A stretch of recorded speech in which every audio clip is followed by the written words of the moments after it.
Blue Nation. Stevie's got some business he had to attend to, so I'm kind of here by myself this evening. Just want to kind of go over a few things that's going on. Things that I'm concerned about, the future of the county and how the leadership is going. It looks like we're holding things together pretty well. I don't know what the grade is, but I'd have to say it's maybe a D plus. I think the time that we've had to get things in order since COVID, we could have done a lot better. I don't think advertising properly for a qualified accountant, I think, is probably the biggest thing. And the amount of money that a qualified accountant would get that's knowledgeable about the software and implementing the CIC computer system that we have for the double entry bookkeeping and to keep track of stuff, that's a standard. It's a generally accepted standard of bookkeeping that's required, so that anybody can come in that has a background in accounting should be able to sit in that seat and be able to make heads or tails of the accounting.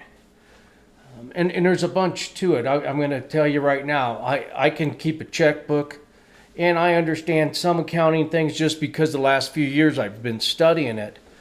But I am in no way, shape, or form a qualified accountant when it comes to the software, reporting Social Security, doing all the payroll, and then being able to properly column all of the different items that we need to column.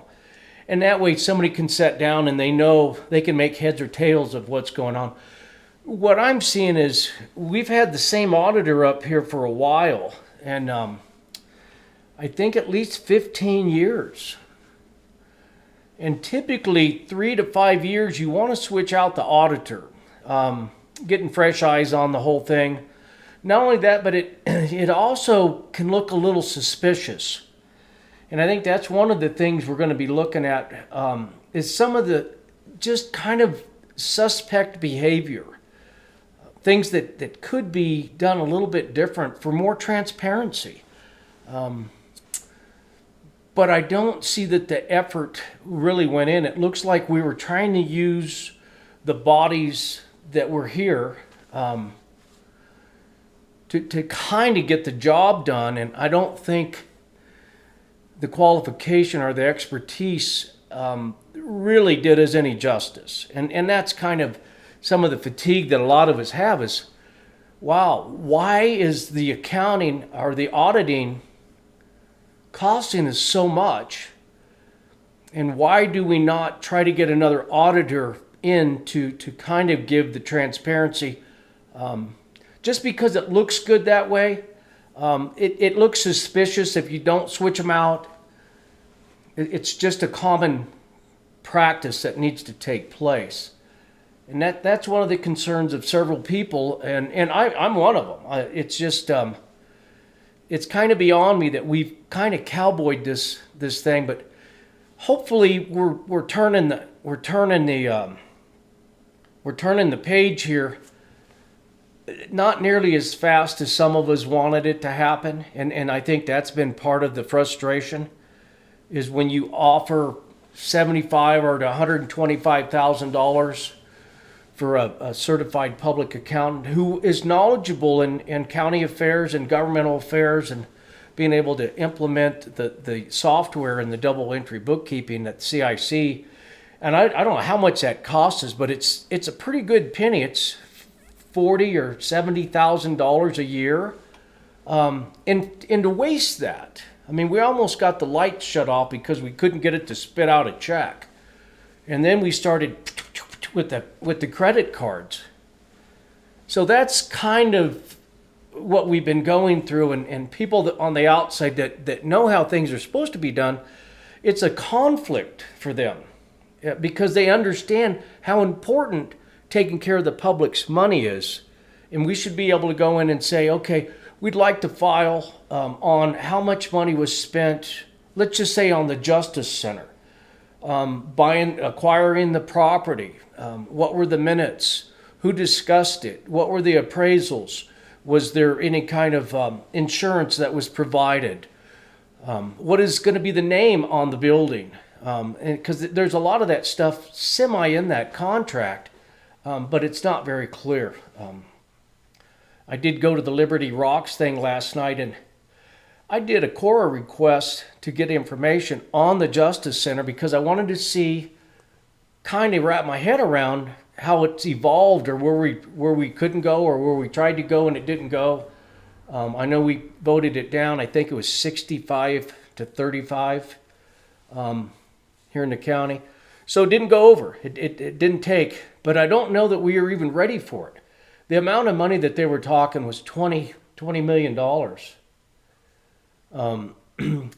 But my core request, when I did it, it only netted the contract on, and it was almost like a buy here, pay here, kind of like a car lot thing for that property. And I don't know how professionally it was done, or even how legal it was done. There's some stuff that you kind of got to look out for, but I don't see there's any minutes or discussion. Who put that deal together? Kind of a couple different people saying they put it together, and it's pretty vague. And then they gave us some land, and then it was $3 to $5 per foot, and just a lot of stuff. But Bob Cinderhoff did get a lot of information this last week, somehow, before Liberty Rocks. He's a staunch Republican. He loves the Republican Party. I do too. As a conservative, I like to see things handled in a conservative manner. But he'd received a lot of information that I couldn't get. But he'd gathered it from certain people around.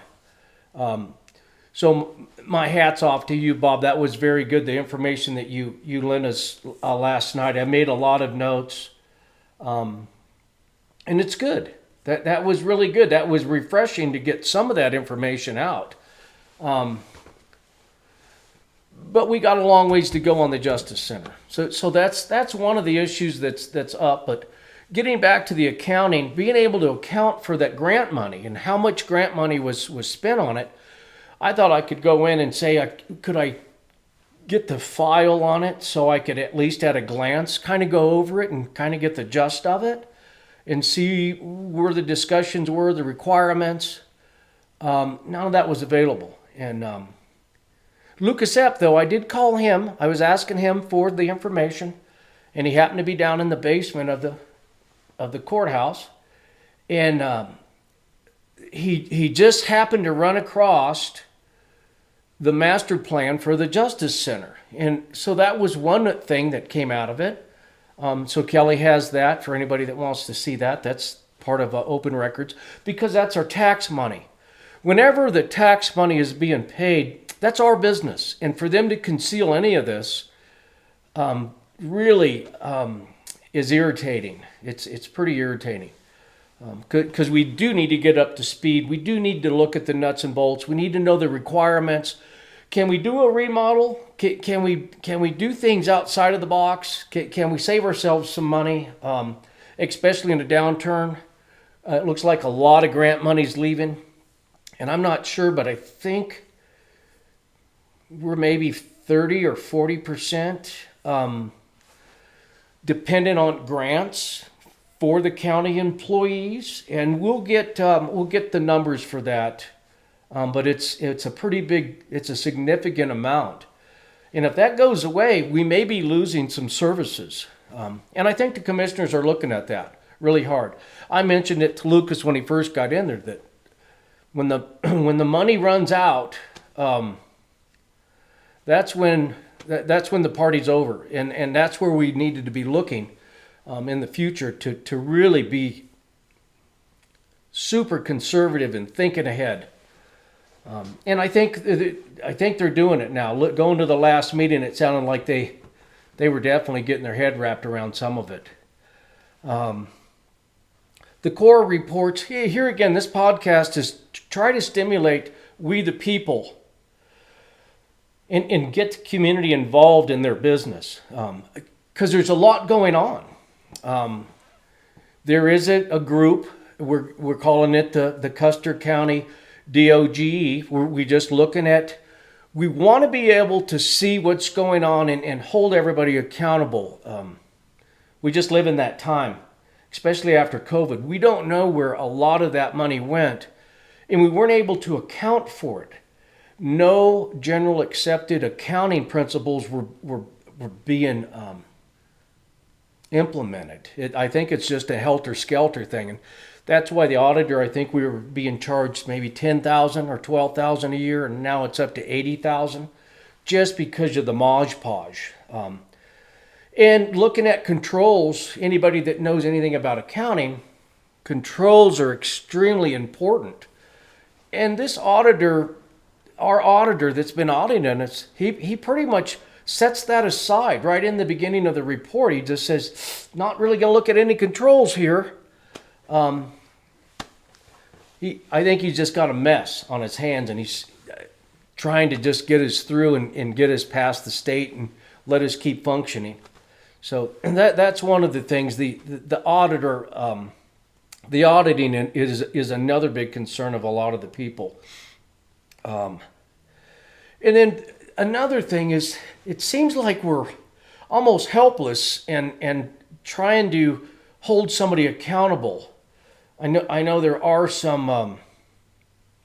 there's some statutes out there that hold the elected officials pretty accountable, but we the people have to engage with that, and that's part of the DOGE people. We're looking at maybe going forward with that. If we can't get some more transparency, that's kind of what's going to take place. Everybody's really nice. We're trying to behave, but there's just an undercurrent of suspicious behavior. And that's what we wanted to get out of our system, was during the COVID and going back more than just 2 years. And I think that's what they did. They went maybe back 3 years, and then they started, and then they came through because they had a qualified audit. So they had to do something. So that's where we got Redmond's in here. And that's a licensed accountant. Now she's not really good with I guess setting up the software and the columns and orchestrating how that software is supposed to work with the double entry bookkeeping. But she's trained in doing some kind of getting you past the audit. And that seemed a little far-fetched, Nugan. It sounded like a Band-Aid where there should have been a tourniquet. Here again, that's my opinion looking in from the outside. I think these guys are really trying. I know when a couple of them got in, they said, well, the auditor's like a tax guy. He's just your tax guy. I was like, boy, that's about as crazy as we get.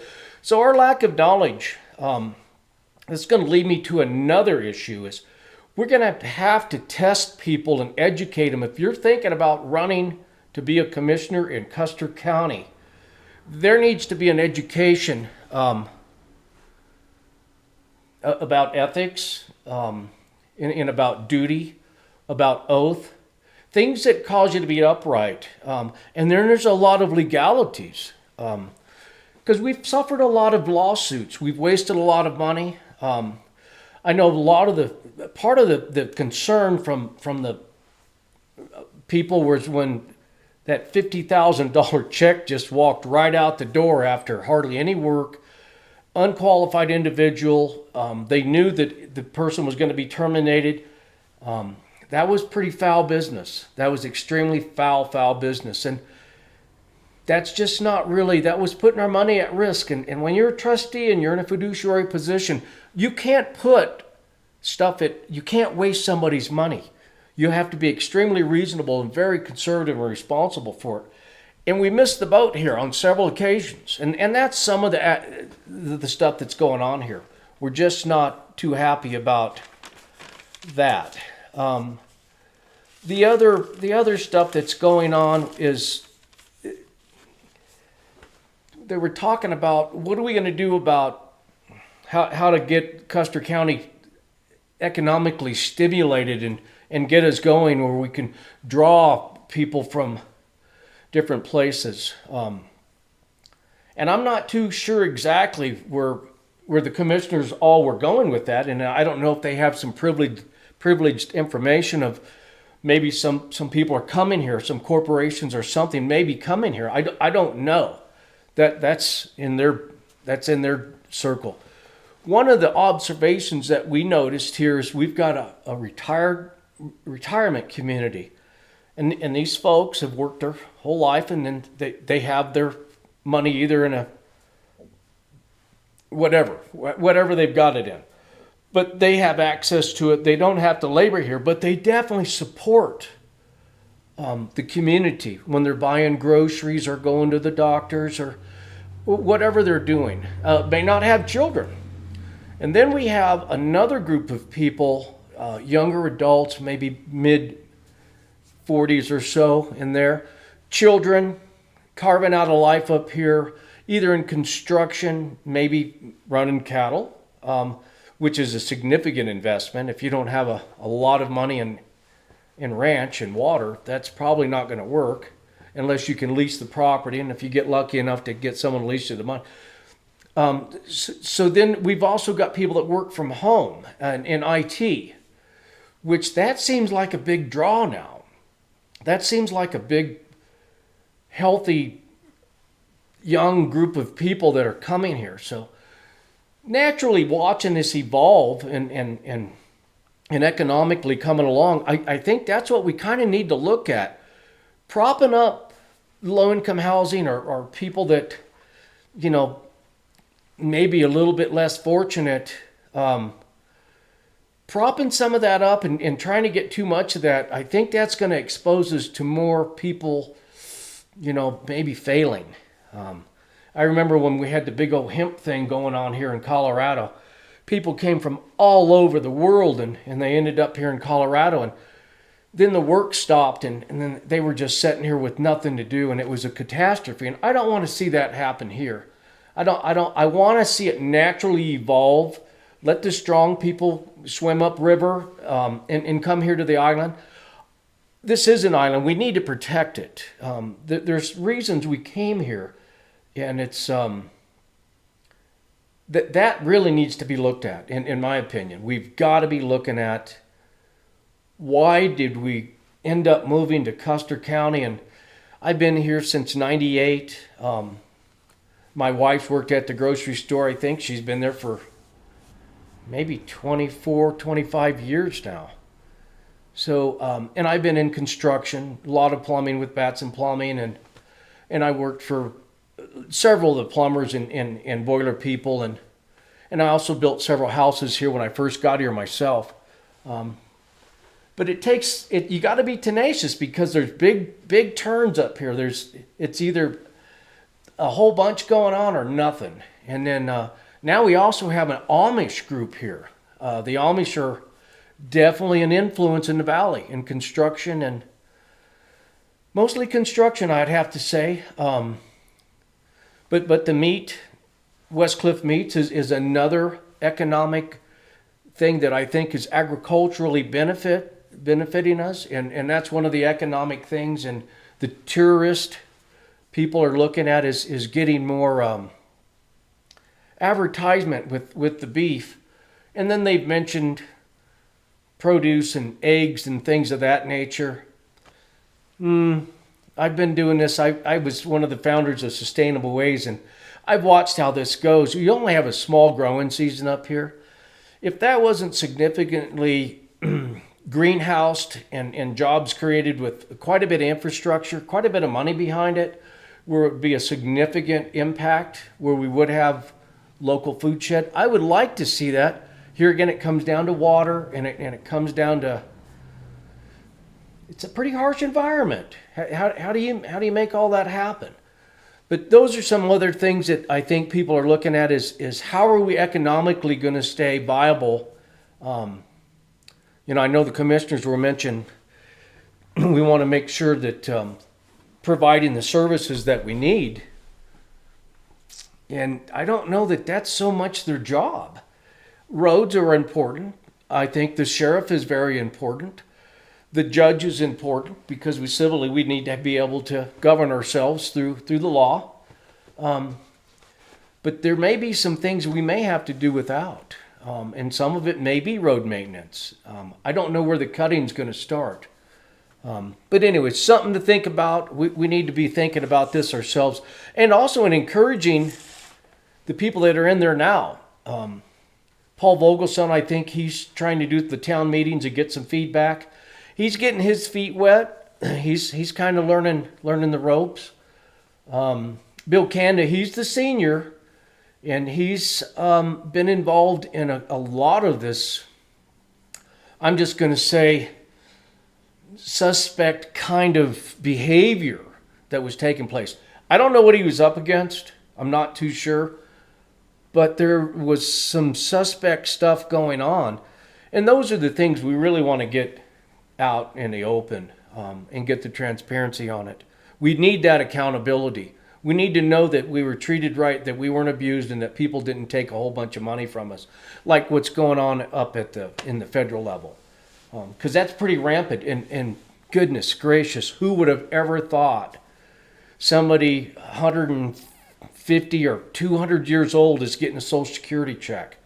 Nobody looked at that. They didn't try to find out.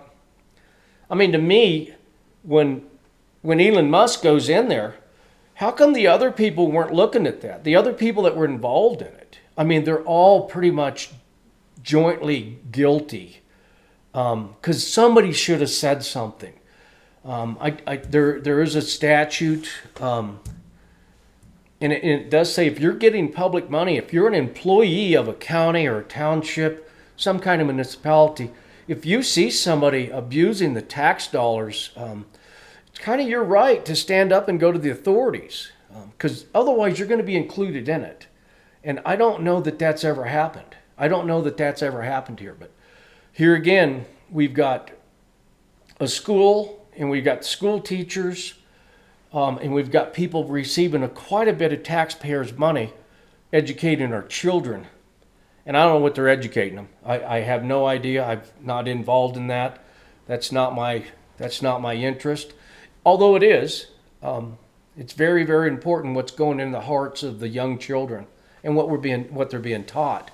And that Common Core thing, I did go in and speak about that when I first found out about it. And that was a big deal, but it does take individuals. And that's what I keep harping on is we, the people, have got to get engaged. We have to go to these meetings.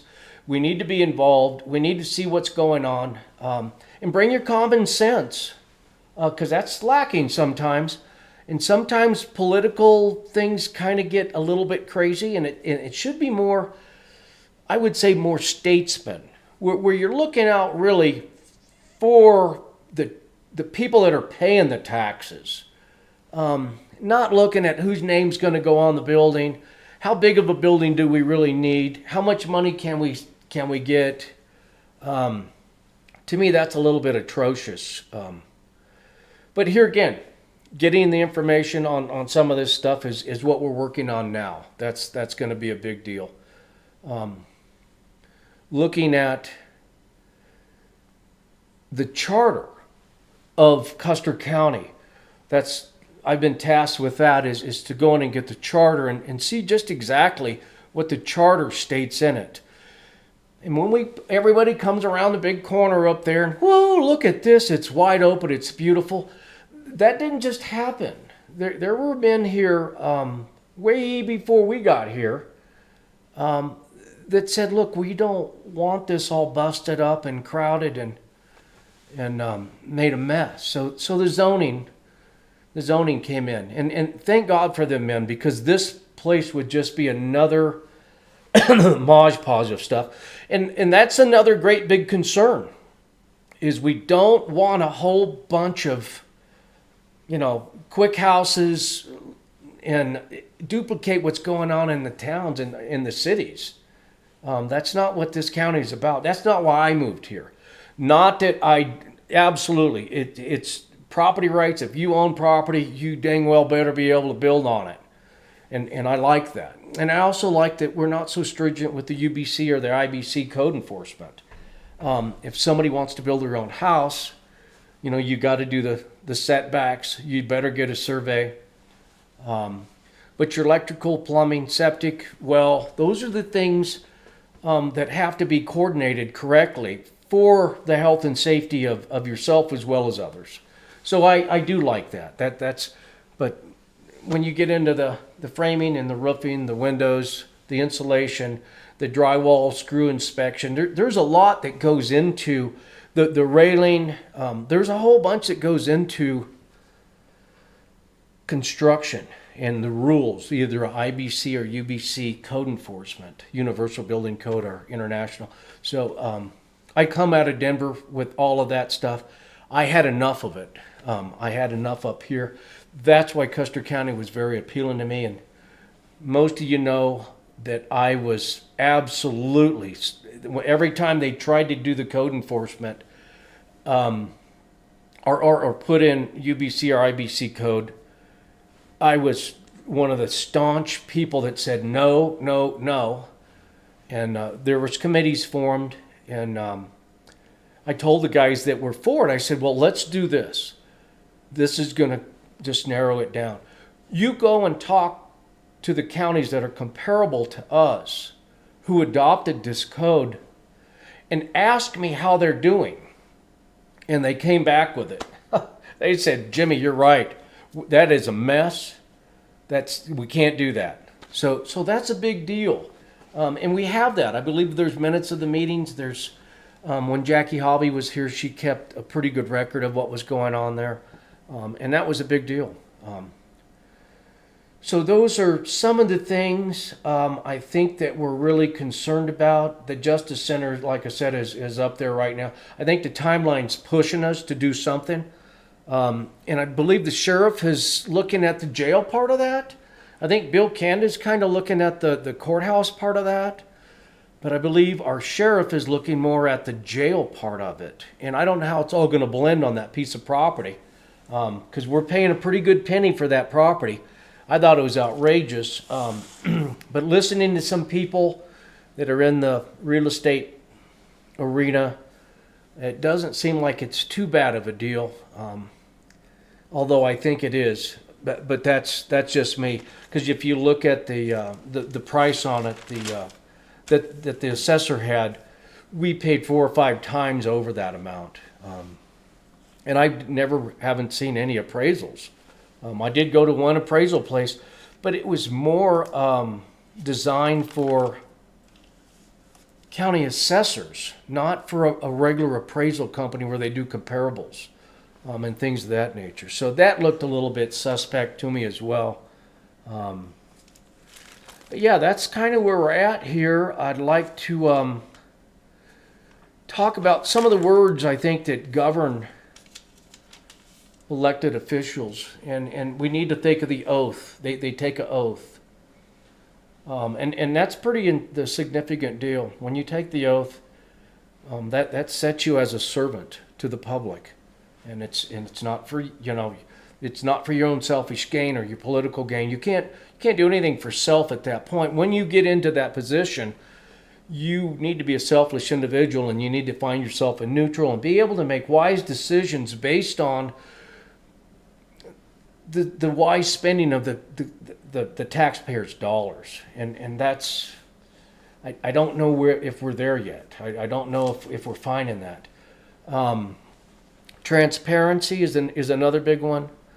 The ethics, and I guess that's one of my biggest things. I've heard the Sunshine Law mentioned a few times from different commissioners, how it trips them up from being able to do the business that they're trying to get done. Well, it's supposed to. That's why we have minutes of meetings, so that when you're discussing our business, it's out in the sunshine. And it's not like you can connive or develop some plan with another commissioner and then come in there and push it and vote for it and push it through. That's why keeping that arm's distance, the commissioners really need to do that. And another thing that's coming to my mind is we're paying these phones. It's called the stipend, the cell phones that the different commissioners and I don't know what other elected official may be using it, but it's paid for by a stipend. I tried to get Tom Flowers' phone that he was doing business on, and the attorney was very adamant. No, that's his phone. He does public business on it, but we pay him with a stipend, and therefore you can't get it. I'm like, that's crazy. A stipend is still taxpayers' money, and it's also a tool that he's using to conduct our business. And why I couldn't get that is beyond me. Number one, I didn't have enough money to go to court and fight it. There was a court case up in Denver, and it spelled it out.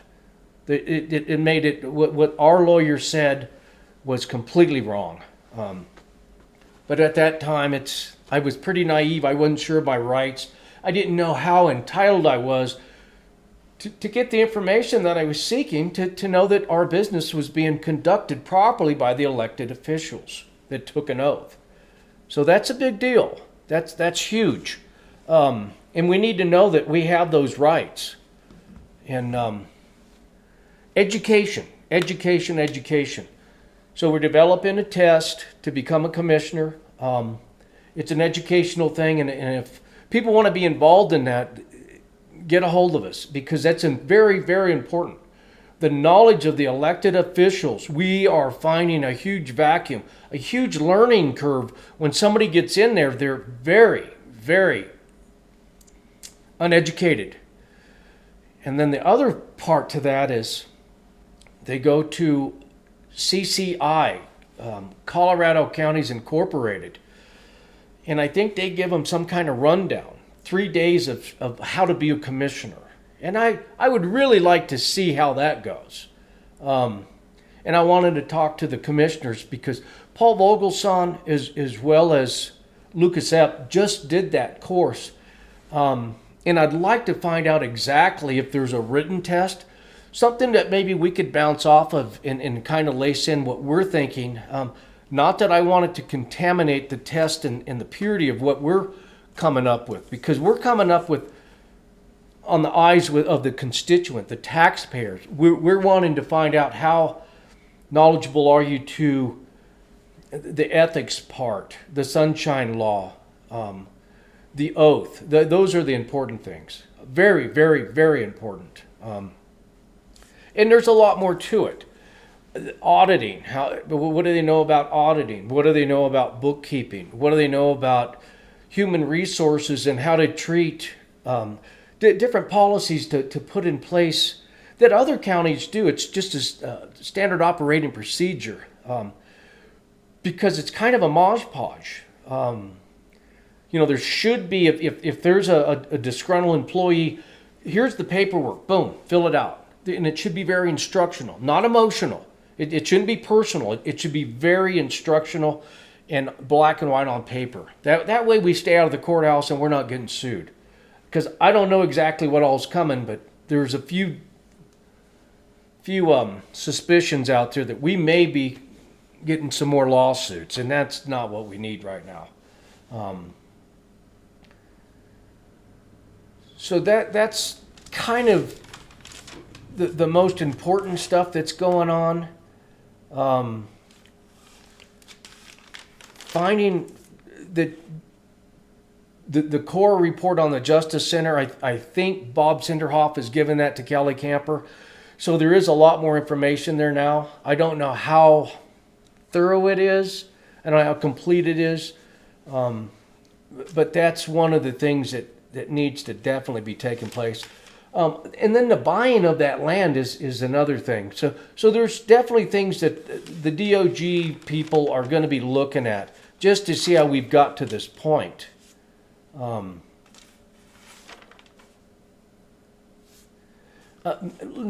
what a mandate is, that's another big thing. Those are things that if we have another lockdown or bird flu or things of that nature, we probably need to look at that in a different light. Here again, the transparency.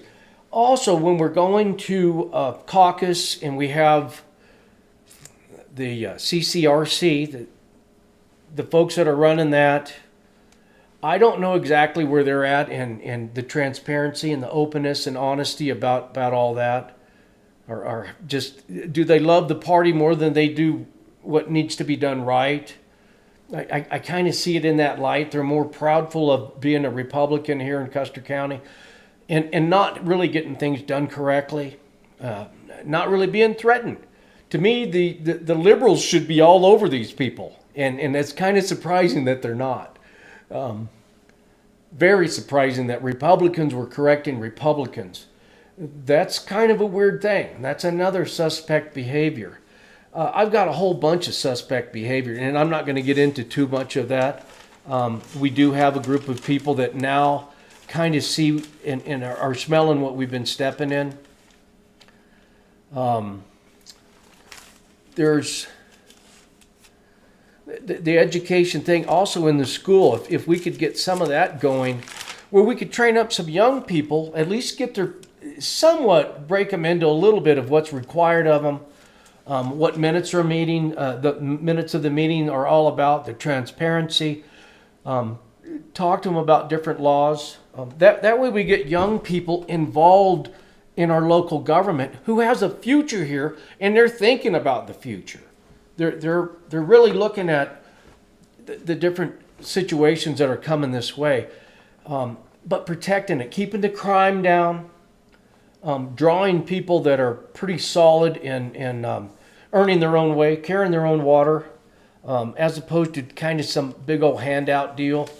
We just really don't want to get into that. And we are a red county in a blue state, so we have to watch out for that. I know the towns we're looking at, oh boy, we've got 4 lots and we got a whole bunch of money given to us from a liberal representative. You kind of got to wonder what's going on there. It's just suspicious behavior to me. That money always comes with a cost.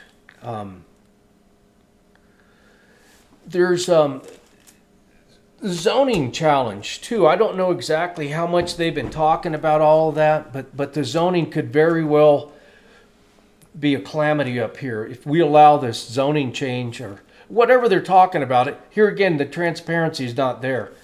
But they talk about it. There's issue after issue. I think the school system is another one. That's kind of been coming up. And if people want to get involved in that, I would highly recommend, if you have children in this school, you should be involved in what are they being taught. What are the school teachers like? What's going on there? I mean, have some hypercritical judgment because you're protecting your child. You're sending your child away for the whole day, basically being conditioned and taught to whatever that whim may be.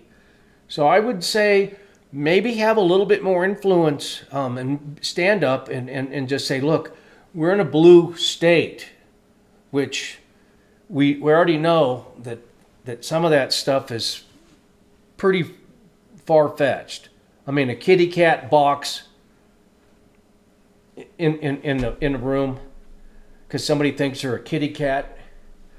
That's just, there's some things out there that are just pretty far-fick-nugan. So I would encourage people to get involved with the school as well. Big time. Even if you don't have a child in it, it's still, if you're a retired person and you understand it, how important the influence that's going on in the school is to the future of this country. It's a big deal. Huge.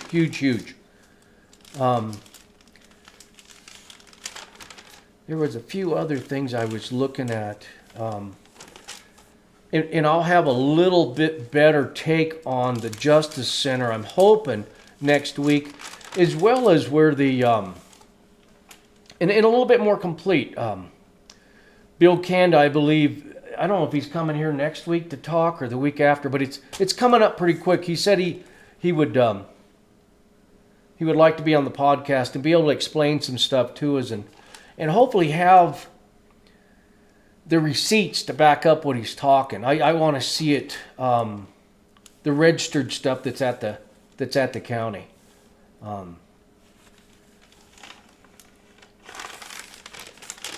And then also being involved in the Central Committee, the Custer County Central Committee, the Republican Central Committee. There's a lot of regulations. If you volunteer to get into that, here again, that's another big deal to be able to raise money for the different candidates, but also to be able to orchestrate a debate, to let people come in and ask the questions to those people without, and it needs to be a little bit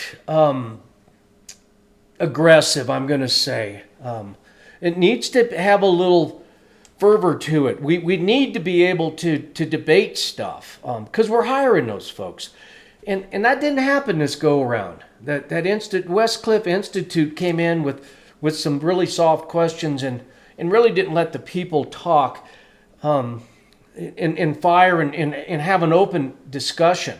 Because we're hiring those people. And if you're not able to do that, you won't be able to find out really what's in their heart or where they're going or what they know or their knowledge. And it kind of ties our hands behind our back. Because if somebody is willing to volunteer to be, it's not a volunteer, it's actually a heavily paid job. I think it's $85,000, and I don't know what the other benefits are. But to me, it's way overpaid if you're not a qualified person. If you're not smart enough to keep us out of the courthouse, if you're not smart enough to take care of our books and the accounting, that's kind of where we're irritated. But recognizing the problem, then coming up with a sound solution. And that's the other part where I think that's where Steve and I really are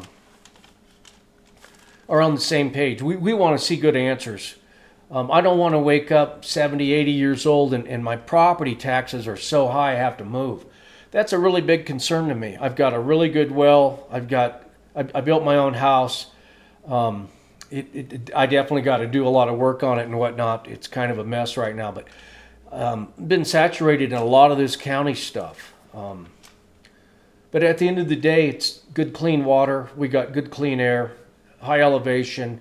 And if you can embrace all the stuff that gives, then the value's there. And most people don't know what that value may be. I do.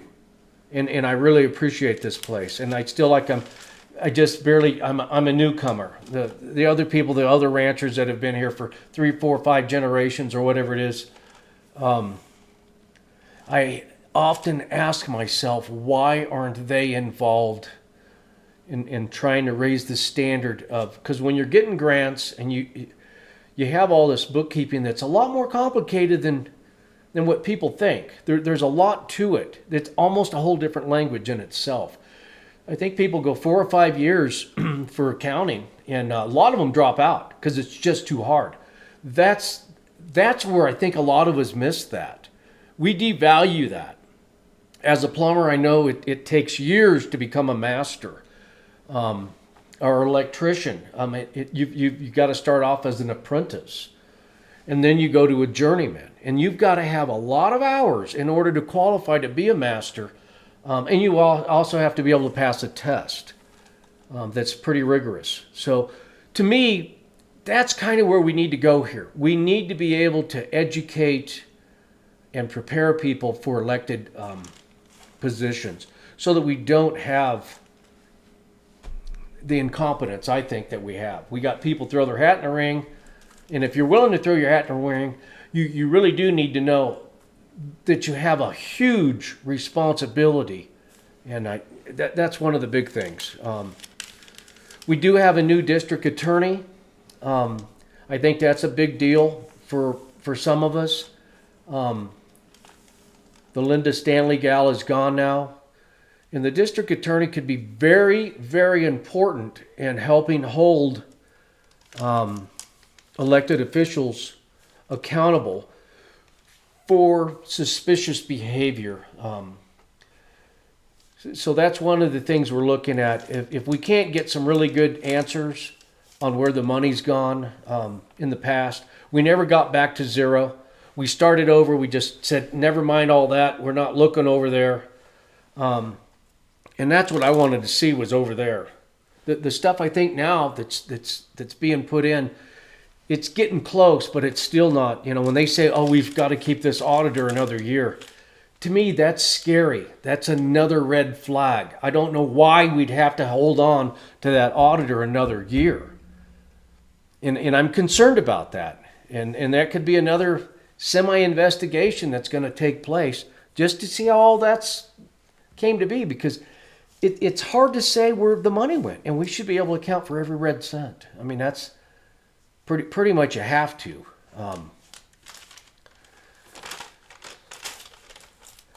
The standard bookkeeping that we're not doing up here is, I think, is the big problem. And we need to definitely got to raise that standard. In Florida, to be an elected official, you've got to take so many hours of an accredited ethics school to qualify to even get on the ballot. And that's a big deal. I think that's awesome. And that's one of the things that I'm talking about, is we've got to make sure that when somebody says, yeah, I'm willing to run, that's fine if you're willing to run, but are you adequate to serve the people in a beneficial manner? Are you going to cause problems? Are you going to bring your own inadequacies? So here again, these are the things that I'm looking at. And I know in the Republican Central Committee, I think people thought if they just volunteered, they could willy-nilly kind of operate however they wanted to. But that's not true. You're underneath the law of the fundraising for politicians, and that's a big deal. You could get in a lot of trouble. The CCI thing, I think that's going to have to get looked at a little bit better. You know, they're the educate, advocate, and empower. But I don't know how liberal they may be. One of the things that stuck out really bad is when we were hiring Braden Wilson. They did not follow the law, not even close. What they did was follow the suggestion of the CCI company. And that was pretty devilish. Number one, he didn't qualify. Number two, there wasn't a search committee. The proper SOP, the proper procedure, and all that taking place. Very few people know just how devilish that was. And then he walked out with a $50,000 deal because the commissioners put that on there. So he wouldn't get fired. And it was almost like they were trying to keep him in there as a paperweight, so that he would be a buffer between the elected officials. Because the county manager is almost a socialist position. It's really, it's not elected. And then they end up running the show. And it insulates the elected officials. And that's not the structure of Custer County. We want to hold people accountable and responsible for representing us and handling the money properly. And anticipating and looking at shortcomings that we may have. Probably harping on that a little bit too much, but that is the aggravation, I think, that's taken place here in little old Custer County. We just haven't stepped up to the plate. And here again, we're spending a lot of money. I know Jordan Hedberg with the Tribune, he's got the contract to publish the information that the county sends out. And in his last article, you know, here's all the money that was spent, and it's unbelievable. There's a group of us going through this today, just dumbfounded, just completely dumbfounded with the amount of money that's being spent and how it's being spent. But at least we've got a copy of where the money's going, and I think it was $666,424.44. You owe it to yourself to look at this, and it's a big deal. There's stuff going on here that is just dumbfounding. I don't even want to get into it. It's that irritating. because you're hearing one thing and now I'm reading something else, and I was like, I should have been watching all this, and it was my bad. I just wasn't. I was hoping to get somebody in the county building to look at the books, and we were trying to do that with everything we had, and we waited, and then it ended up we never got that done, and that was a huge thing. I think we could have had a lot of transparency, and a lot of hands-on with somebody that really is a CPA that understands what we need to do and how we need to do it. I'm concerned that we may have a group of people going to the state and requiring an audit done here for the county. And I don't know what exactly how that all goes. They could take the checkbook away from us. There's a lot of things that could take place. But the same thing that took place, and I don't know to what degree, but the same stuff that's taken place in the feds. I think when the COVID doses thing hit, the sky was falling, and we had some weird behavior with elected officials and people that were maybe getting some public money. And that's one of the things I was a little bit concerned about. And that's why I wanted to just see where it went.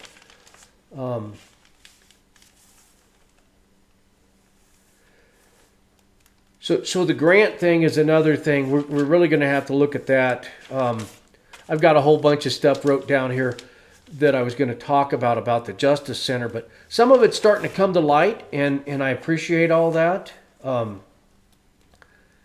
It was kind of forcing it to happen, and it almost looked like the CCRCC meeting.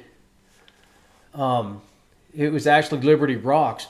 It almost looked like that was kind of a damage control situation that was going on there, because we were kind of wanting some information and we weren't getting it, and then all of a sudden a whole bunch of information came out last night, and I was like, wow, that's very interesting. How come Kelly didn't have that? And if this committee, this Justice Center committee, if it had been stopped after the election failed, because we weren't going to support it with a bond, they shut that committee down, is what they say.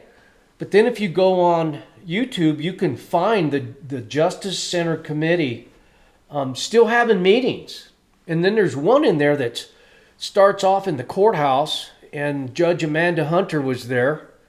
Ann Barthrop was there. There was a few other people you could kind of see through the camera. But it only got 28 or 38 seconds into it, and then it's cut off. Another suspicious activity. It's like, what was going on there? What took place during that meeting? And those are the things I don't believe what we're talking about at that meeting last night about transparency in the commissioners. Not saying that a few of the commissioners that were involved in that are gone now. And I think probably being too kind and not being a real butthead and demanding some of this stuff could be our downfall. I think they're abusing our kindness, and I'm pretty much done with that. I think it's time to take the gloves off, get the group of people established, and they're all coming. It's getting done, and it's it's very refreshing. Concerned people are definitely stepping up to the plate and saying, yeah, we've got to get to the bottom of this and get the suspicion and whatever's taking place. Maybe they are just stupid. Maybe they're just ignorant. Maybe they're, handing out the credit cards, not being able to pay them, almost getting the light thing shut off. Maybe they just really were that ignorant. I mean, if you pull somebody out of Hunger Buster to run HR and finance, that is a very wise, very unwise decision. However that came to be, whatever took place there. And then to have a new software come in, a double entry CIC software. That poor kid, Jordan, or whatever his name was, the hamburger flipper, he he didn't stand a chance. He didn't stand a chance. But I do remember them doing the monthly report saying how great the conversion was going. That was pretty deceitful. That conversion still is a Mod Podge of events. And then Vern was there when it all started.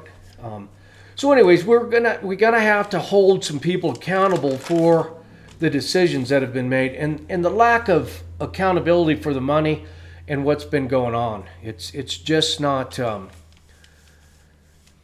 it's not right, and we need to have it right. We need to have the uprightness and knowing that the people that are in there are hitting on all 8 cylinders, not whatever it is that they're doing now. But anyways, I think our time's just about up. Got about 5 more minutes. Financial statements and accounting, those are reports that need to be done. And that's what the audit's about, is the financial statements. They need to be made more frequent. And I think that's one of the things that Lucas brought up. But that's for the here and now. That's for where we're at now. It's not for where we came from. And it's where we came from that was very suspicious in that behavior that we didn't try a little bit harder. Gadsby, I got a little definition wrote down here for Gadsby, and that's the government accounting standards. Unlike private sector accounting, which emphasizes profitability, Gadsby prioritizes the accounting and stewardship of public resources. A critical aspect of Gadsby is the measurement, focus, and basis of accountability. That is it. It's the accountability. We're not looking at profit and loss, and we're not competing with anybody. What we're doing is setting a budget, looking at the needs of the people and how well we can spend that money, and then put it in the different places and then try to stick to that budget. But damn sure account for it. Journal entries is another word for in accounting. Some of this stuff, when I started first looking at it, I was like, and then internal controls, fund structure, measurement focus. There's just a bunch to bookkeeping, and I don't know that we had anybody in there that was even close to being competent. I know Donna Hobby and Paquette, they had a pretty good way that they kept books, but things got a lot more complicated when more grants came in, and things got a little bit more complex. So those are the things that we're looking at getting fixed. There's a bunch. Boy, oh boy, there's a lot that we need to be looking at. And also, it is in the Colorado law. There's some law in there that give the constituents some teeth that you can. If you suspect something that's a little funny, and there's plenty of stuff to be suspect of here, and I mentioned some of it. There's a lot more, but there are some statutes, and I'm not going to get into them. The DOG people are definitely into it. That's probably their plan of attack here, to go in and make sure that they can look at the books and just see how things are being ran. I know the commissioners are probably trying as hard as they can.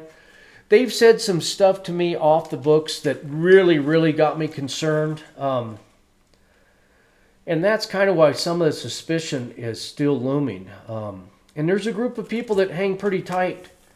They've been holding pretty tight together, and they're pretty tight-lipped about some questions. So anyways, folks, that's kind of where we're at. Please get involved. You can get a hold of us through Red County Blue Nation. We definitely need more people involved. We've got a pretty good group of smart people that are looking into some of this stuff. We just want answers. Right, wrong, or indifferent, doesn't matter. We just want that transparency of the books and where stuff went. And it has a lot to do with during COVID. just like they're finding out at the federal level. 636 or so YouTube videos that go back years that have the minutes on them. And you can watch some of the discussion of some of this stuff.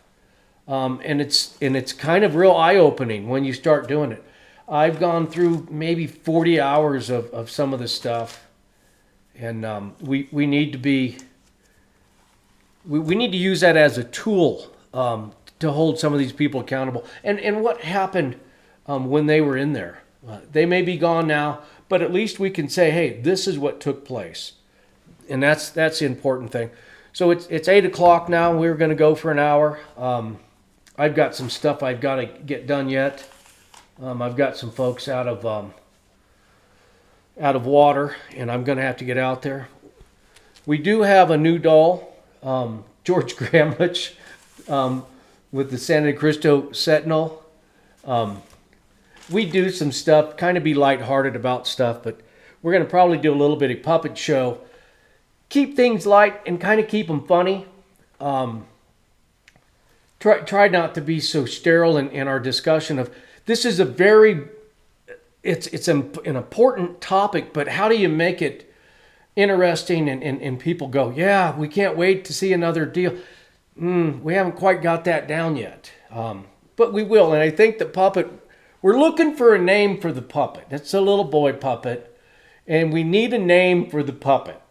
So we can kind of make stuff a little bit lighthearted and humorous during the education and how all this is going to unfold. That we're not stopping. It's actually just now really getting good. So anyways, the puppet says goodbye. I say goodbye and appreciate your time. Thank you. Oh.